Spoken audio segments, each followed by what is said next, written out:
Welcome to Women of Wonder by Rima Mahajan, or Wow Woman as we lovingly call it. This is our initiative to shine a spotlight on the extraordinary journeys of incredible women who not only chase their dreams but also pave a way for others to follow. Today, we are especially excited to welcome a guest who embodies the spirit of transformation and wellness, Dr. Rohini Patil. Dr. Rohini is not just any nutrition expert, she's a beacon of health and well-being, making significant strides in Dubai and reaching hearts globally. With a passion for empowering individuals through the power of nutrition, she has dedicated her life to educating people about the importance of balanced diet, debunking common nutrition myths, and introducing innovative approaches to healthy living. So whether you're looking to revamp your eating habits, curious about the latest myths in nutrition science, or simply in need of some wellness inspiration, you're in the right place. Welcome, Dr. Rohini. It's lovely to have you here. Thank you so much. It's lovely to be here. Thank you so much. We met 5 months ago. Yes. And I have seen your journey in the last 5 months. And tell me, how many kgs have you lost?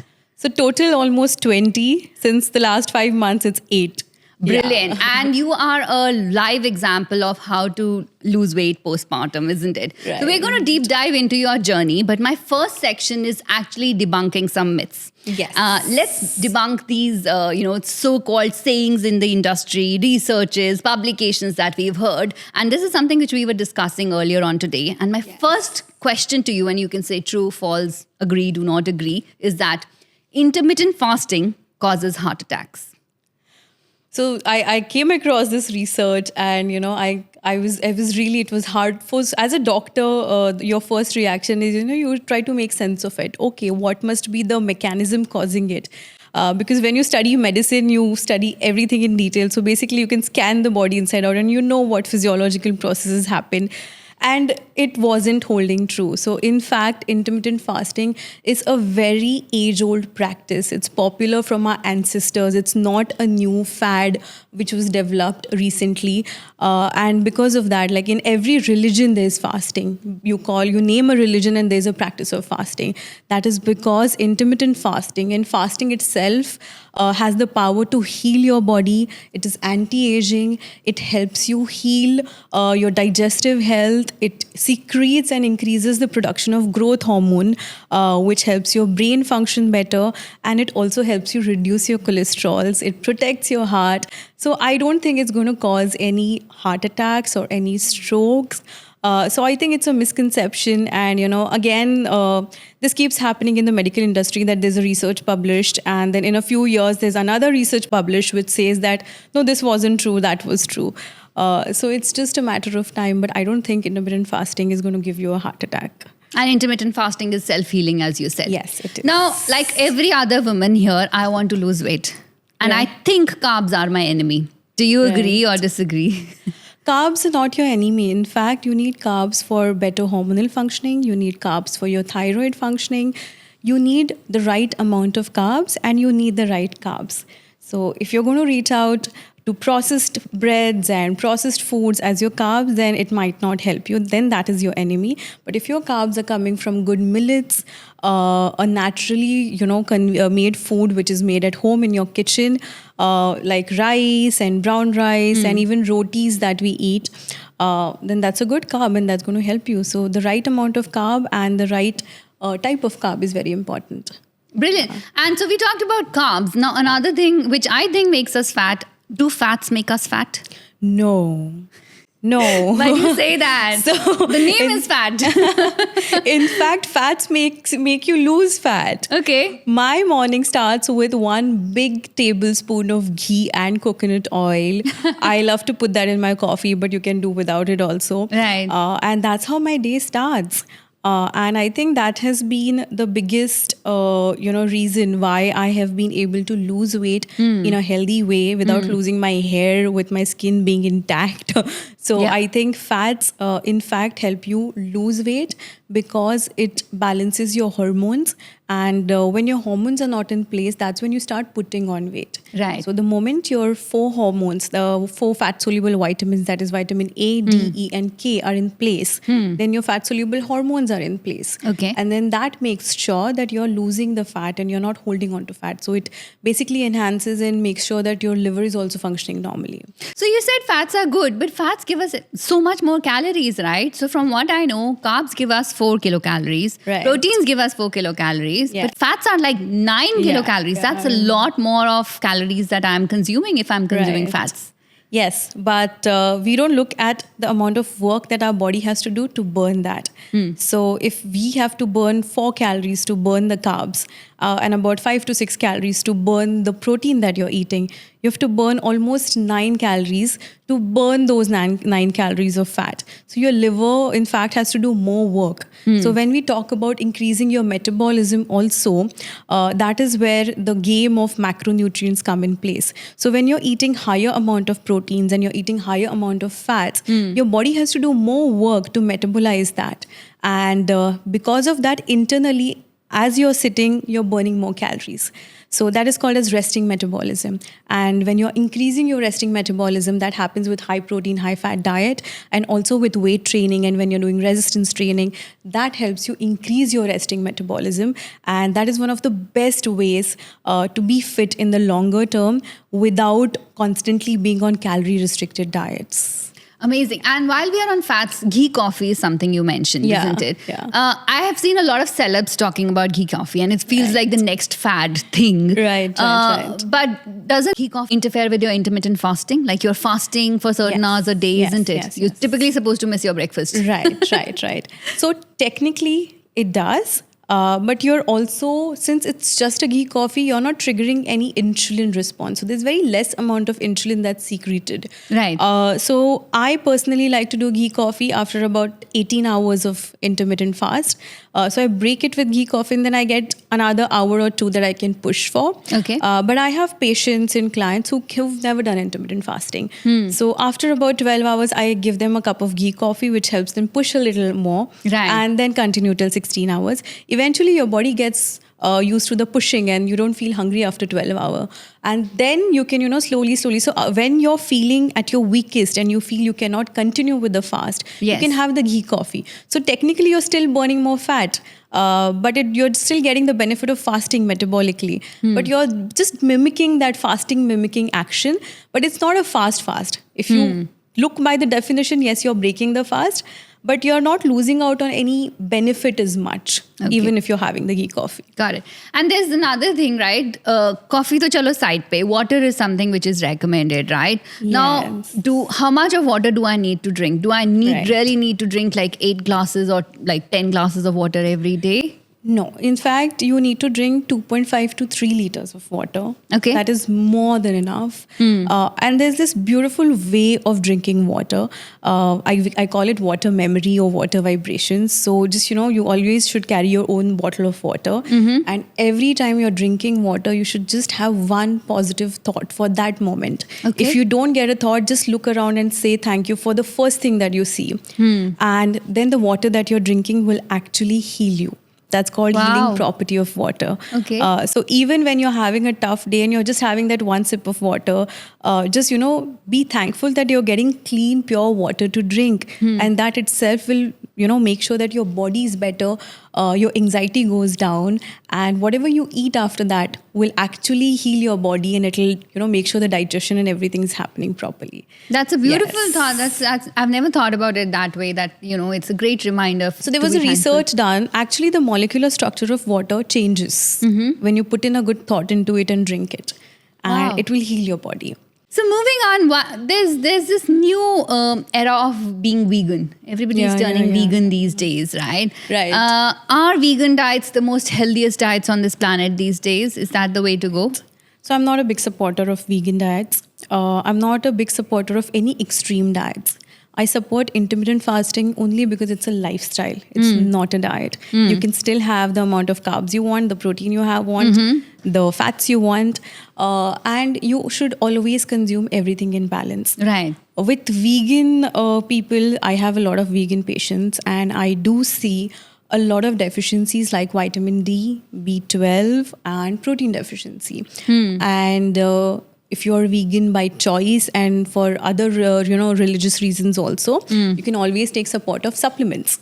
Right. But there is a gap there. There's a deficiency, and you have to fulfill it with the right support. And then my last question is, I want to lose weight. I want to consume less calories. Can I skip some meals? So is skipping meals the answer to lose weight? So there is a very age-old concept called as intuitive eating. Okay. That means your body is always giving you signs of what it wants. So there will be times in the day when you will not feel hungry, and there will be times in the day when you will feel hungry.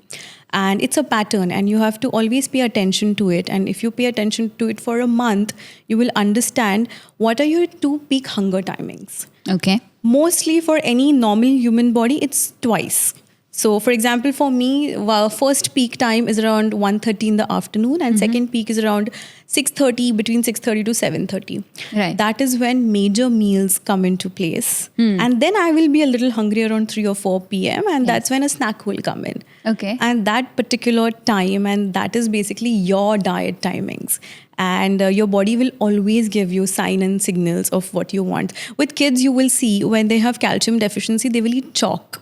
Right. They'll crave that. Yeah. When they have iron deficiency, they'll crave mitti or bricks. So that is how your body is telling you. You'll also crave ice when you're you have iron deficiency. So even there are times when your body will crave for a particular food.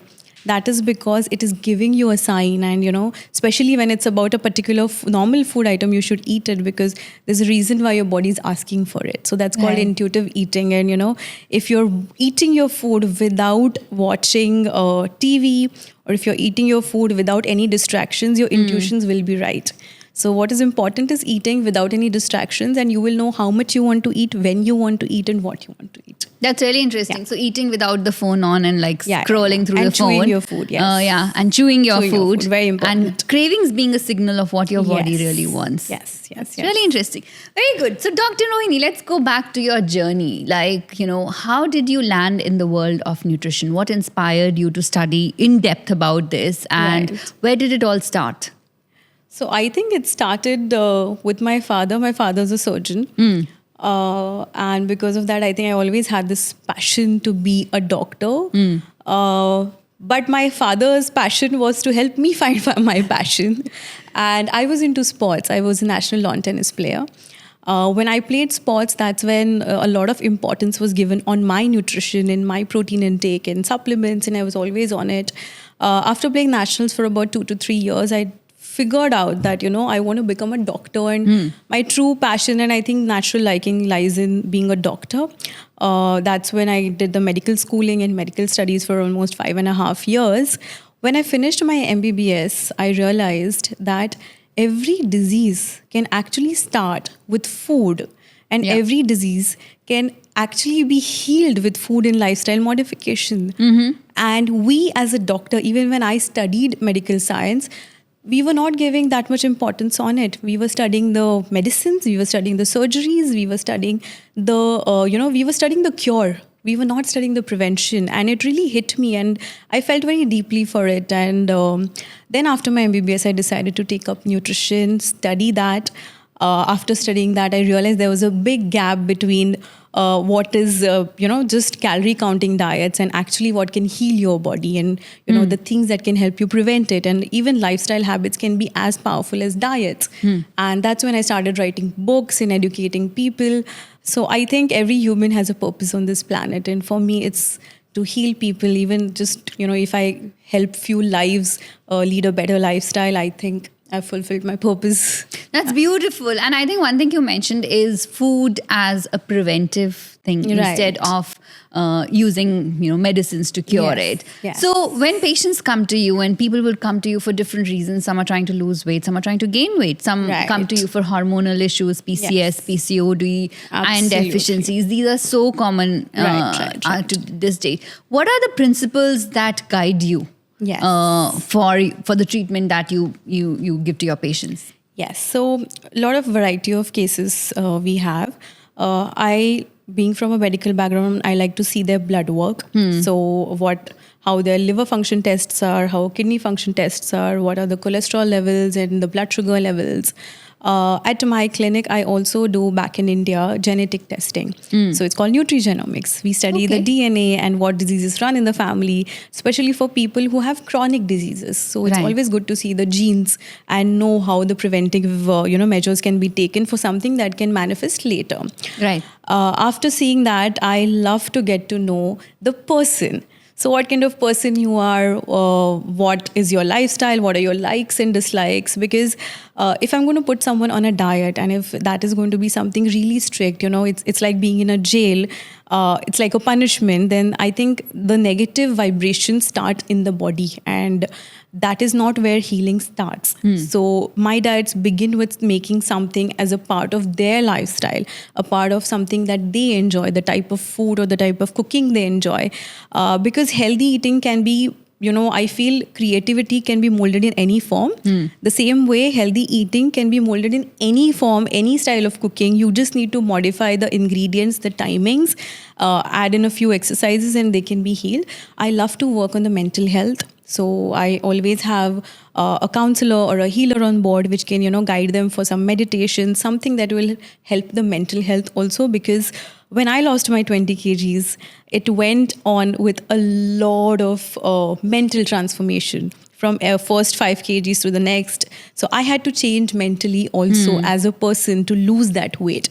So, I read this very nice quote somewhere that sometimes the weight you carry is not on your body, but it's in your mind. And that's how the weight also gets put on. So that's actually very true. So it's not just the body, it's mind, body, spiritual health, and everything together. Yeah. So talk to us through the process, right? You've done 20 kgs yourself. Talk to us about your journey. I'm sure you faced your own challenges when you went through it, and you've overcome them very successfully and looking gorgeous today as ever. So talk to us about your journey in the last 1 year, right? One and a half years. Yes. So when I delivered, I was 75 kgs. My height is 5'3", so 75 kgs was a lot for me. After that, I think you do lose most of the weight, when the baby's out and the placenta is out and everything. Then I think when you're breastfeeding, you automatically lose some more weight. Yes. And then I think after losing first 10 kgs, I did work out and I started my intermittent fasting, because I feel IF comes very natural to me, and I was doing it before also. And then I lost the first 8 kgs, and I put in a lot of effort. Then I lost the next 2 kgs, and after losing about 10 kgs, I hit a plateau which just wasn't budging at all. So I did have a brief period of postpartum depression, and being aware of it, I took all the measures that you have to take to, make sure you're getting out of it and to deal with it in a healthy way. But I did not lose the next set of 8 to 9 kgs until I did not balance that or take care of that issue. Nothing was lacking in my exercise, not in my diet. Something was lacking here and here. So when that got fixed and that got corrected, I think I started losing weight. So when your mind is in place, because even speaking about it medically, when you're constantly under stress or when you're constantly under fear, for example, when you're sleeping at night and you get a dream that there's a tiger in front of you, you get up with, you're sweaty, you have palpitations, because your brain doesn't understand the difference between imagination and reality. And when you have a fear or anxiety about something, your cortisol is going to go up. And when your cortisol goes up, your metabolism shifts. So it shifts from parasympathetic to sympathetic system. And that is when you start putting on weight or start holding on to fat. Your body doesn't want to let go of the fat because that's a protective mechanism. And that is how you actually, whenever you are constantly under anxiety and fear, you're going to put on weight. So once you take care of that aspect, your food is in place, your exercise is in place, your supplements are in place, you will lose weight. And for me, I think intermittent fasting has really helped. When it comes to workout, I play tennis, I do Pilates. So both those things have really helped me. Brilliant. You mentioned about postpartum depression in your Yeah. journey, right? And I think we women don't talk about it enough. Yeah. Definitely not publicly. Don't accept it. Yeah. But every woman goes through that period of insecurities. Absolutely. Whether it's body shaming because you've gained weight, Absolutely. you don't look the same like you used to look. True, Because maybe you've lost friends because they don't have kids and you have kids now, or you are busier because Right. you have so much to handle, whether it's work, whether it's family, whether it's all Right, of that. right. So what are the 3 pieces of advice you'll give every woman who's facing postpartum depression today Yes, and going through her own journey, I would say? Absolutely. First is, you're not the only person. It happens to everyone. Second is accept it, because the more you deny it, it's tougher to deal with it. And third is seek help. There are a lot of ways to seek help for postpartum depression. There are experts, there are counselors, there are psychiatrists, there are nutritionists, there are wellness experts. Reach out to family members. If family members are not understanding it, reach out to your friends. And even if they are not understanding, you can always reach out to professional help to even talk about it, because a lot of times it's not accepted. Even if it's not accepted, a lot of people are not even aware of it. Yes. They just feel it's part and parcel. And I have seen cases where postpartum depression in certain people have lasted for three years because it wasn't dealt with at the right time, and then it stays with them later on also. Yes. So it's important to be dealt with it in the right way. And the last and the most important advice I want to give them is, it's just a phase. It's not forever. Life changes. It's just it gets a phase. better. It will pass and it gets better. Gets Yeah. better. And another one that, listening to one of the points is seek help, Yeah. mental health. Yes. As we say. And you, interestingly, you mentioned you have a counselor on your team. And one of the things that when you talk to your new patients, you try and understand them and speak about mental health. Mental health and having mental illness or issues these days is a stigma. Yeah.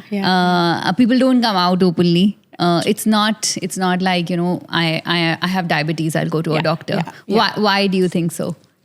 So I think you don't see it with your eyes, right? Diabetes you see on the blood reports. Hypertension you can see on your BP parameters. Mental health, there is, you don't see it on paper, so it is not accepted. But that doesn't mean that it does not exist. So it's very important that you validate that for yourself, and you seek the right help, and you find the right way to deal with it, and convert your lifestyle into it. Because a lot of times when you just fix the environment around you and inside you, it can really play a huge role in healing somebody's mental issue or mental disorders. So it's amazing. It's very interesting. The conversation is going on, but now I want to get to know you more. And this is the next round is called Direct Dil Se, or the rapid fire round. You have to answer straight away, no thinking. Right. And the shorter, the better. Okay. So let's get to know Okay. you. One superfood that you swear by. Ghee, unsalted butter. Really? Yeah, always. Not the omega 3s and the chia seeds. Desi And ghee. okay. Early morning or a late night workout? When do you like to work out? Early morning. Yeah? Yeah. Okay. So do you play tennis in the morning? Yes, And Pilates yes, early yes. morning. Okay. What's your favorite hydration hack? Water, rock salt, and lemon. Just mix all the two. That's it. Perfect combination. You don't need any electrolytes also. Electrolytes ki sachets are in the market these days. Yeah, but just rock salt or pink Himalayan salt does the trick. You don't need anything else. All right. What is the best fruit for digestive health? Surprisingly, dragon fruit. Really? Yeah. It's one of the most exotic fruits, Yeah, right? it is. Yes. Even bananas are great. Okay. That is easily Yeah, available. bananas are more easily Yes, available, yes, I yes. would say. They're good for digestive health, yes. Tea or coffee for metabolism? Coffee. Black coffee? Yes. Espresso. Espresso the way. What's your mantra for stress management? Meditation, lots of different types of meditation, breath works, and a good sleep.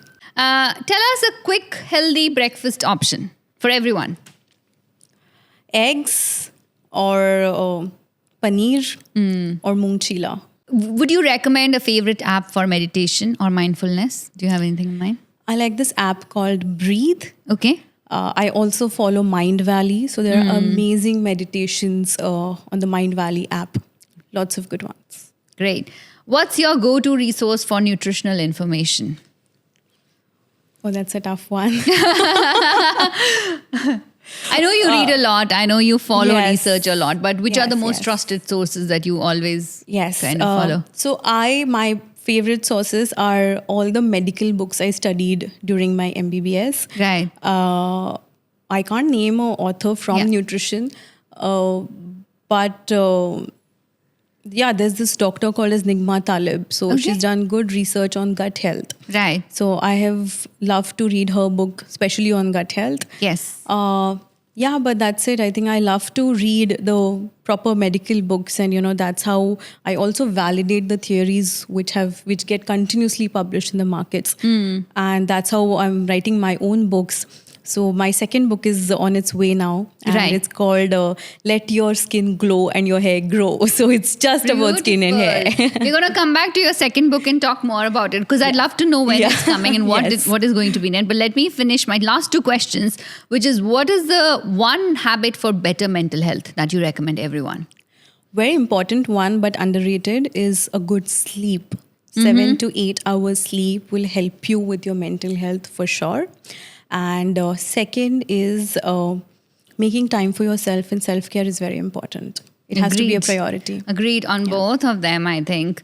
And the last question I have is what is the most underrated aspect of wellness? Self-care, especially with women who are mothers, who have families to take care of. For them, making time for themselves, because naturally your kids become your priority, your family becomes your priority. So the most important and underrated aspect of wellness is self-care and taking time for yourself and taking care of yourself. Well, that's been amazing. It's been lovely talking to you, Direct Dilse. But I'm going to pick up on your last question, and you said self-care, and I'm going to Yeah. take it a bit personal. Now you are Right. very busy. Yeah. You have kids. Yeah. You have a family to look after. Right. You run your nutrition. You've written books. You have clients to deal with. How do you take care of self-care? And tell us, how do you practically do it? That's a tough one. But I think for any mom, time management is the best hack and the best tool where you can, find time for yourself. So for me, it's the morning 2 hours before all the chaos starts. Okay. So I love to, go and play tennis. And there are days What time do when you this- wake up? So I typically? wake up around 6:30. Yes. And of course, my kids go to school around 7. So, very less time between that. But for me, the best hack that's worked on the days when it's too busy, because on the days when you have a holiday and you have enough time, you can always, read a book, relax, do all the meditations. Yes. For me, the self-care time is in the commute. When I'm going to work or when I'm going somewhere, I will put on my meditation, listen to it. I love to do this 20-minute meditation by Vishen, which is a 6-phase meditation. And it has 6 phases that you go through in those 20 minutes. And it's amazing. And, it really sets the tone for the day. I do it at night before sleeping. Okay. A lot of times I'm so tired that I put it on and I go off to sleep. But the subconscious mind is listening to it. So Yes. I can see its effects also. So the commute time is where, I listen to podcasts. There are days when I love to work out alone. So when I'm working out alone, I'm listening to these things. So Right. these are the times where, I like. And weekends is something where I get good amount of time to, for my self-care routine. So I love to read a book. I always keep giving a lot of exams, so I love to study for that during that time. Right. So I think that is the time where I get to do a few things that I like. I love to go on a walk. That is again a good time to listen to good podcasts, to listen to good books, to listen to meditations even around that time. So I think you can just figure it out for yourself. Yeah, it's amazing example of a busy day with a busy mom, Right. running a business, writing books at the same time. So talking about books, tell us, I've seen and read your Yes. first book, The Lifestyle Diet. Yes. Tell us what the second one is going to be about and when is it Right. coming out? So the Lifestyle Diet is now in India released into 3 languages. That is Brilliant. English, Marathi and Hindi. Now my second book is due for release in May or mostly June, and that's about skin and hair health. Okay. And it's being published by HarperCollins. And this book I was, literally created only to burst the myths behind skin and hair, because almost everybody is reaching out for external treatments, products, collagen creams and injections, and beauty literally starts from within. Yes. It can be as simple as your morning routine, your mental health, your sleep.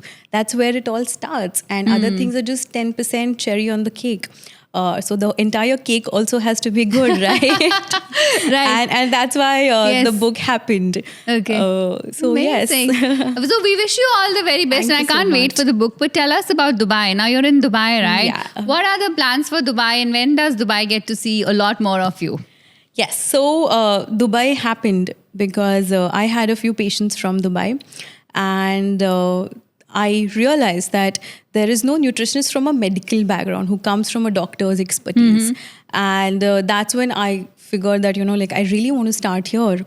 And when I am down almost 6 months since I started off here with my pre-launch, I have met people who have lifestyle issues, who have very complicated lifestyle, diseases also when it comes to PCOD, thyroid, even early, onset of diabetes and pre-diabetes, even autoimmune diseases I've come across.